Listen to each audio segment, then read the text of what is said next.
Hi friends, welcome back to English Classes Online. I am Benjamin.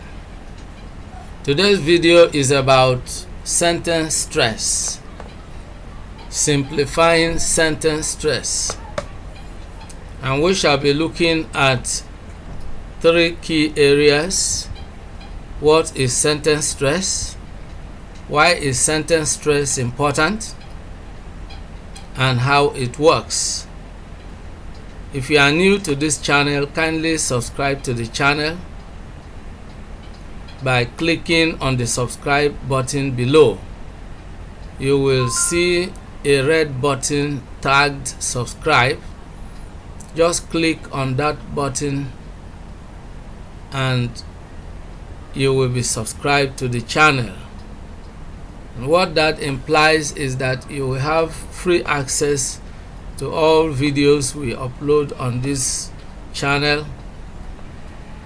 So click on the bell icon as well so that you will receive regular notifications when new videos are uploaded. Let's dive into the lesson right away. What is sentence stress? Sentence stress is the pattern of stressed and unstressed words across a sentence. Of course, that is sentence stress, is the act of stressing some words and leaving some words unstressed in a sentence. So when we are talking about stressing a word, we are talking about making a word louder and longer. This is quite different from word or syllable stress, which involves stressing a syllable within a word. In sentence stress, we place stress on certain words within a sentence. And sentence stress is what gives English its rhythm or beat. Why is sentence stress important? To communicate our ideas clearly in English, what is important is not only the words we choose to say, but also how we say them. This is where sentence stress comes in, and this helps to answer the questions: why is sentence stress important? What role does sentence stress play in ensuring that we communicate our ideas clearly when we speak? Now let's look at the importance of sentence stress. Stress helps to indicate what is important in a sentence. It draws the listener's attention to the parts of the sentence which are more important. So stressing the right words helps to ensure that the actual meaning we want to convey is clear enough to be understood by listeners. How it works. To understand how sentence stress works, you must pay attention to some basic things. Number one, stressing the meaningful words in a sentence. And when we talk of meaningful words, we are talking of those words that convey meaning. In a normal sentence stress, content words are stressed and function words are unstressed. Content words are those words that convey meanings such as nouns, verbs, adjectives, and adverbs. Others are demonstratives, negatives, and numbers. Talking about nouns, you talk of naming words like man, girl, house, car, goat, tree. Such words create a picture in the mind of the listener, because when the word house is mentioned, then you have the image of a house created in your mind. The same thing applies to a word like car or goat or a tree. Verbs are action words and being words. They also create mental pictures in listeners. When you talk of run, play, eat, sing, read, write, work, shoot, or kill, these words create the image of the action that the word describes. For instance, if you mention the word run, then the picture of someone running comes to your mind. If you say play, you have the picture of someone playing, and so on and so forth. Adjectives are words that are used to describe persons or things, such as good, bad, green, red, big, short, and so on and so forth. Adverbs describe action. Describe actions, yes, and qualities. They modify the verb, the adjective, or another adverb. Words like now, there, here, today, yesterday, soon, fast, slowly, gently, beautifully. These words also create some mental pictures. So these words essentially convey meaning. So we can call them meaning carrying words. They carry meaning. And so we stress them in a sentence because they convey very important information. Still on making sentence stress work, the next thing we look at is function words that are unstressed. Because these words do not convey meaning, they refer to or help to join other words together.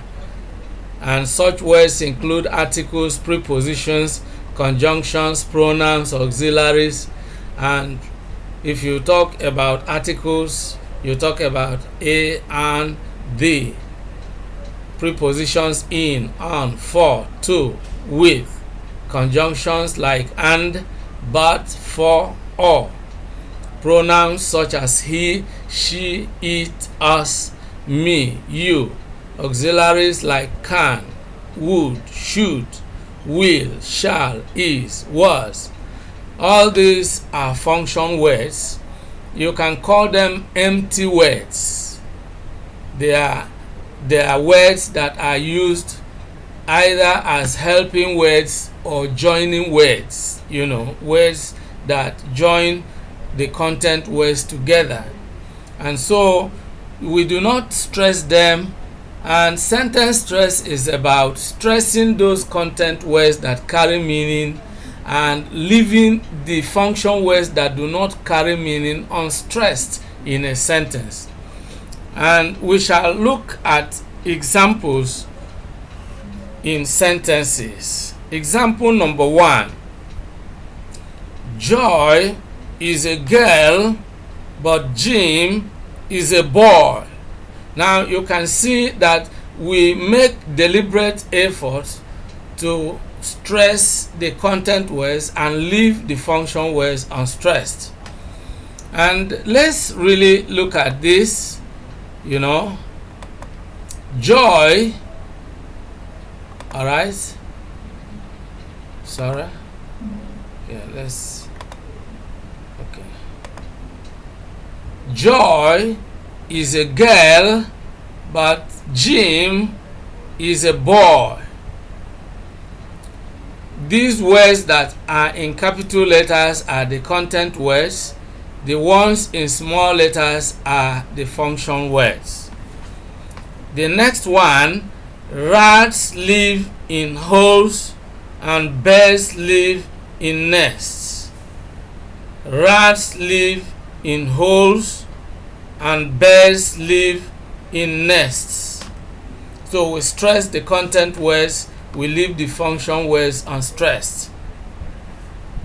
Next, Mark plays football, but his sister plays tennis.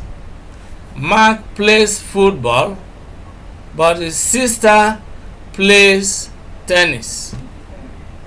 Next, don't play with fire and don't try to swim in a big river. Don't play with fire and don't try to swim in a big river. So you can see that the stressed and unstressed words in a sentence help to give English its rhythm or its musicality, and it helps to remove monotony so that we find a kind of variety introduced to our speech instead of just saying everything at the same level and sounding monotonous. Now, one thing we need to understand is that these words that carry meaning are the words that really matter in a sentence. The other ones do not really convey meaning. Let's try to remove those function words from each sentence and see that we can still figure out the meaning of the sentence even without the function words. But we can't do the same if we remove the content words. We will hardly make any meaning out. In fact, we won't make any meaning out of the sentence. Let's experiment with this. Joy, girl, Jim, boy. Joy, girl, Jim, boy. Now you can see we've removed the function words, and yet we can figure out what the speaker is trying to say. Now, if we remove the content words, there will be no meaning at all. We will be left with is a, but, is a. You can't make any meaning out of this. Is a, but, is a. You can't make meaning out of that. Let's look at the second sentence, removing the content, the function words, and leaving the content words. Rats leave holes, birds leave nests. Now you can see, we can still figure out what the speaker is trying to say. Rats leave holes, birds leave nests. But if we say in and in, we can't make any meaning. Nothing is left of the sentence. In and in, then the listener will be wondering what you are actually saying. But if we say rats leave holes, birds leave nests, in fact the listener can even fill in the gaps. All right. The next one, Mark plays football, but his sister plays tennis. Now let's remove the function words. Mark plays football. Mark plays football. Sister plays tennis. We can figure out the meaning, right? The next, don't play with fire and don't try to swim in a big river.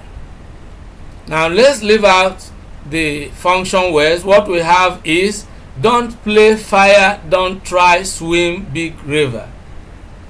You see, we can still figure out some meaning, but if we try to say the function words alone with and, to, in a, it doesn't make any meaning at all.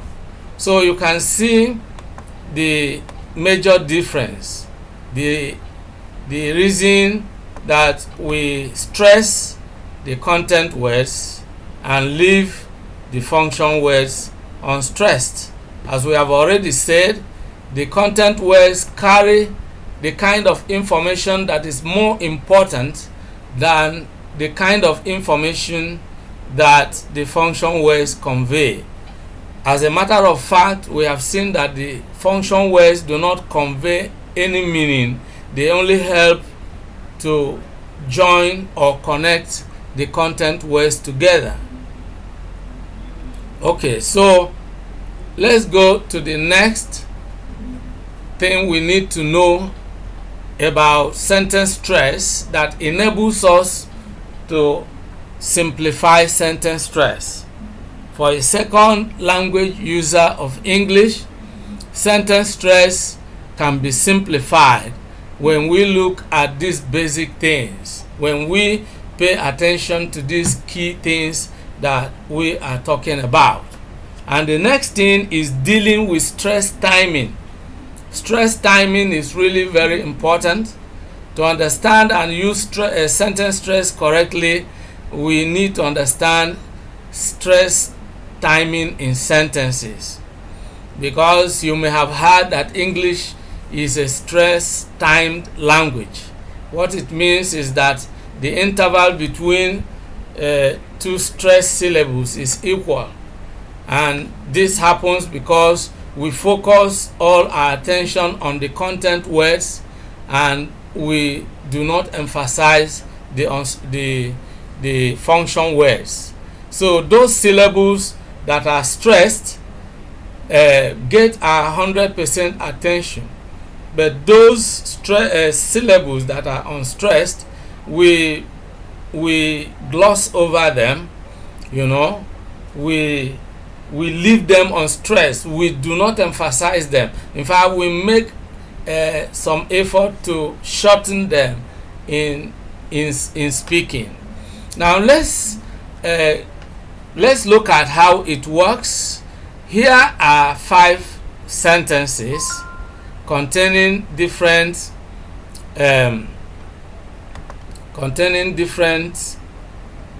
numbers of words. The first one is hens lay eggs. Here we have 3 words. All right, this is not working, so let me use another type of pen. Let me use this one. So here we have 3 words. Okay, let's write it well. What's actually happening here? Okay, let me try.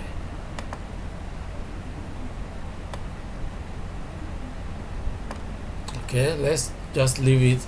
We have 3 words there. Then sentence number 2, the hens lay eggs, and here we have 4 words. All right. Sentence number 3, the hens lay the eggs, and here how many words? We have 5 words. All right, we have 5 words. Sentence number 4, the hens will lay the eggs. 1, 2, 3, 4, 5, 6.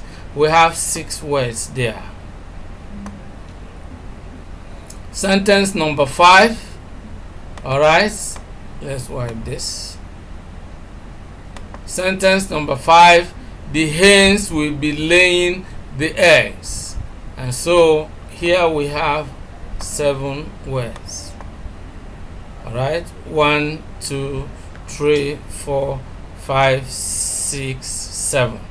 All right, so now this is how sentence stress works and how specifically sentence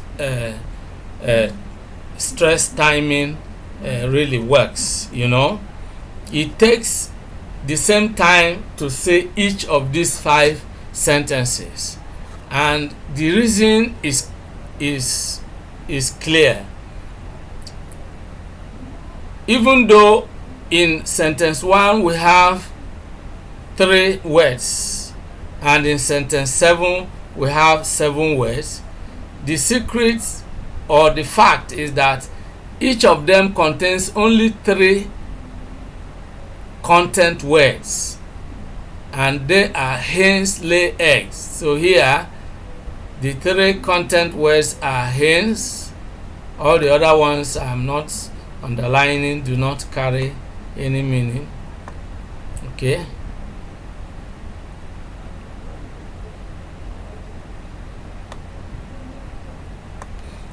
so this is the way it is. Again, here let me underline all the content words. All right, let me underline all the content words.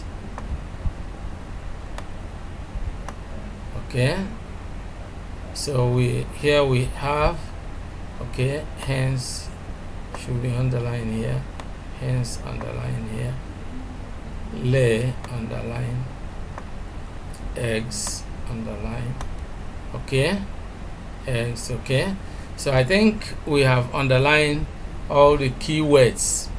So the fact is that each of the sentences contains only 3 content words, and then the function words are used to fill up the rest of the words in the sentence. So now what we are saying is that it takes the same amount of time to say hens lay eggs and to say the hens will be laying the eggs.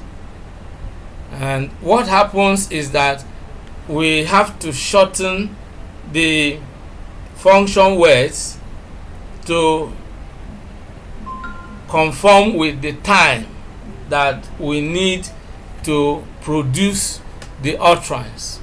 So let's try to create a rhythm, because rhythm is the alternation of stressed and unstressed syllables in a sentence, and rhythm is the musicality that is the feature of the English speech. And what gives English this musicality is sentence stress. So let's attempt to create a rhythm and try to make sure that these words, these sentences conform with this rhythm. Hens lay eggs, the hens lay the eggs, the hens lay the eggs. Let me start. It's like I missed something up here. Hens lay eggs, the hens lay eggs, the hens lay the eggs, the hens will lay the eggs, the hens will be laying the eggs. You see, I shorten the function words to make sure that I say each sentence according to this rhythm. Hens lay eggs, the hens lay the eggs. No, let me start. I jumped sentence 2. Let me begin from sentence 1. Hens lay eggs, the hens lay eggs, the hens lay the eggs, the hens will lay the eggs, the hens will be laying the eggs. Hens lay eggs, the hens lay eggs, the hens lay the eggs, the hens will lay the eggs, the hens will be laying the eggs. Now, that's the point we are making, that the time it takes to produce the utterance in sentence 1 is equal to the time it takes to produce the utterance in sentence 5. And that is what stress timing is all about. It's an aspect of sentence stress, and when we in our speech are really conscious of stress timing as a major feature of English speech, then we will be able to use sentence stress correctly. If you say the content words and the function words with equal stress, of course you are giving the English language a foreign accent, and you are depriving the English language of the rhythm, the musicality that it should have. So that is one aspect of sentence stress that we need to really understand as it will help us to simplify sentence stress. Now let's try to clean or wipe the board so that we won't get confused. We are going to take one more aspect of sentence stress that we ought to understand, as it will help us to simplify sentence stress as well. And this is dealing with special emphasis. Alright? In emphatic stress, because that is really what it means to deal with special emphasis, when we use sentence stress to emphasize certain ideas, then we are dealing with special emphasis. Alright? In emphatic stress, we can stress any word in order to emphasize a particular idea. You know, it means we can even change the meaning of the sentence using sentence stress. And this also means that we can stress both the content words and the function words when we want to impose stress on a particular word, so to say, because we want to emphasize it. Now let's look at some examples. Here we have three sentences, and they contain the same words, but we are stressing a word in each sentence to try to emphasize a particular idea. Now what emphatic stress does is that it draws the listener's attention to a particular piece of information that we want the listener to really take seriously, or more seriously than other things we have said. Let's look at sentence A. Rose likes rice. Now here we have stressed likes.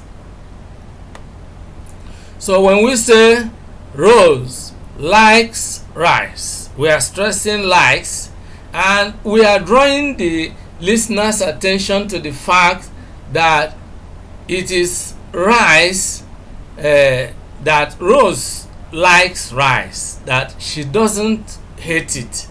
So probably someone has suggested that Rose hates rice, but the speaker is confident of the fact that Rose likes rice, she doesn't hate it. So that's the reason for emphasizing likes. And that is why emphatic stress is also called contrastive stress, in the sense that we use it to contrast two ideas. I mean, to say that one thing is meant and not the other. Now sentence B. Rose likes rice. Now here we are emphasizing Rose, and that means that someone may have suggested that Mary is the person who really likes rice, you know. So the speaker is emphasizing that Rose likes rice, which means it is Rose who likes rice and not Mary. It is Rose, not Mary, that likes rice. Now sentence C. Rose likes rice.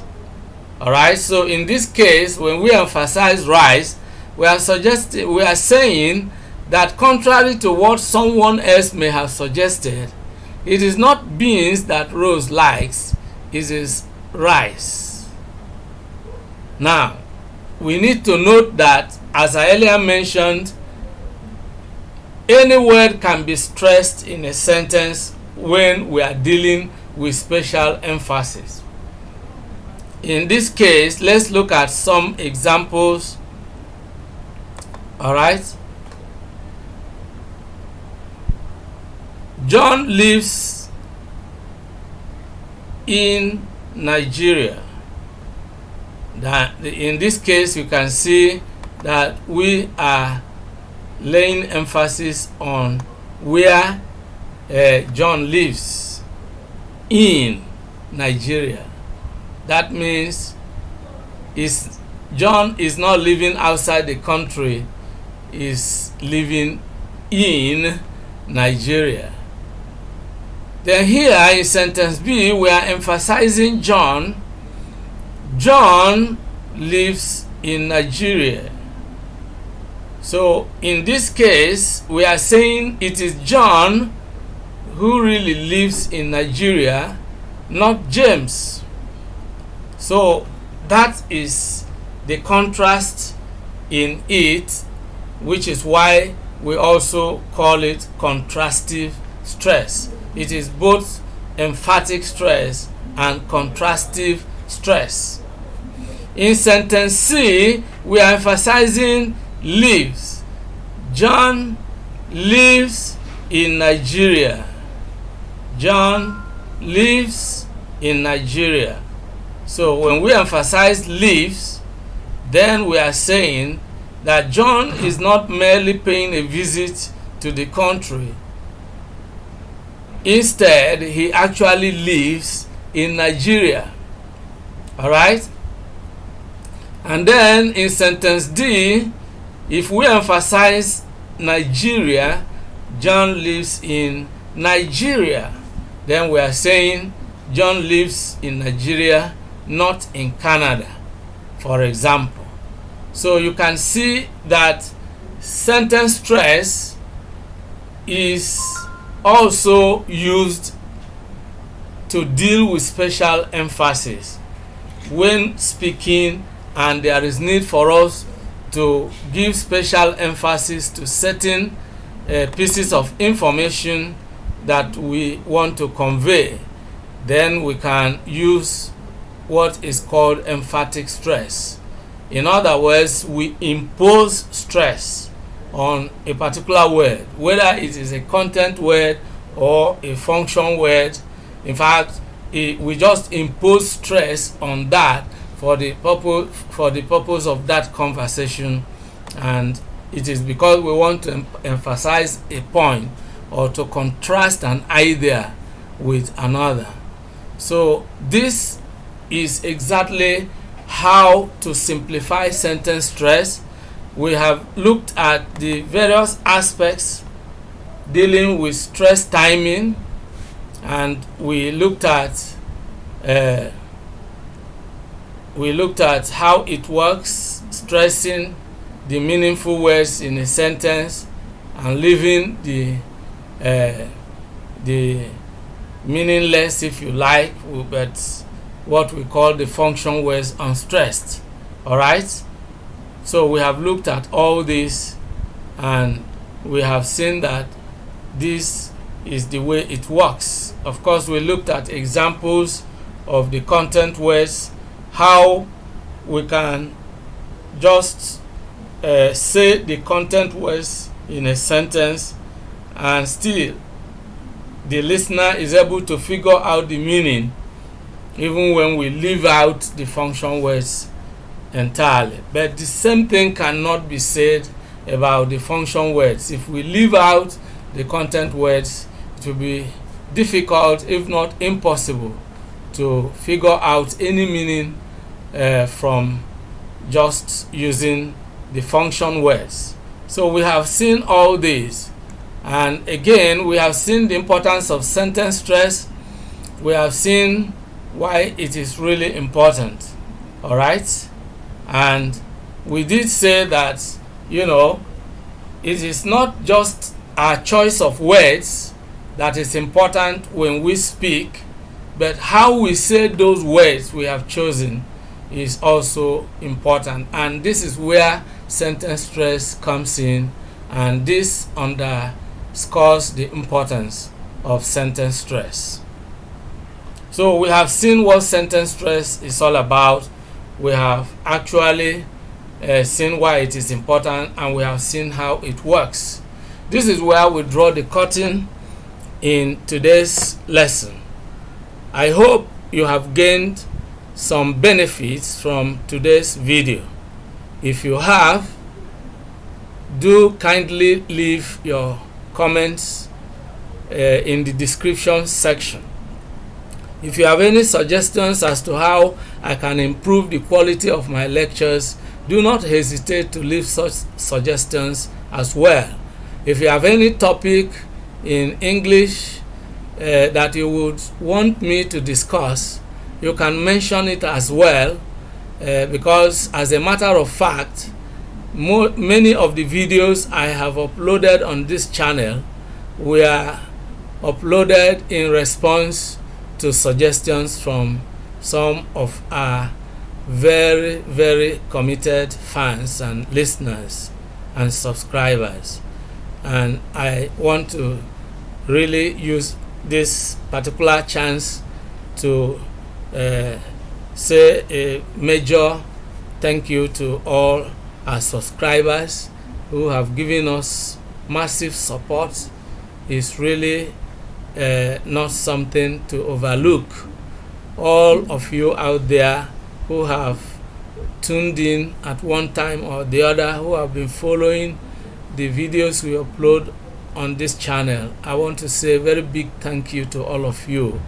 Please continue to support this channel, continue to encourage us, because your comments, your suggestions, and even your criticisms help us to go the extra mile in uploading more and more videos that will be of use to a lot of people out there. So thank you once again for being part of today's video. Don't forget to subscribe. Don't forget to click on the bell icon so that you will have free access to the videos we upload, and you will receive regular notifications whenever videos are uploaded. See you in the next class, and bye bye for now.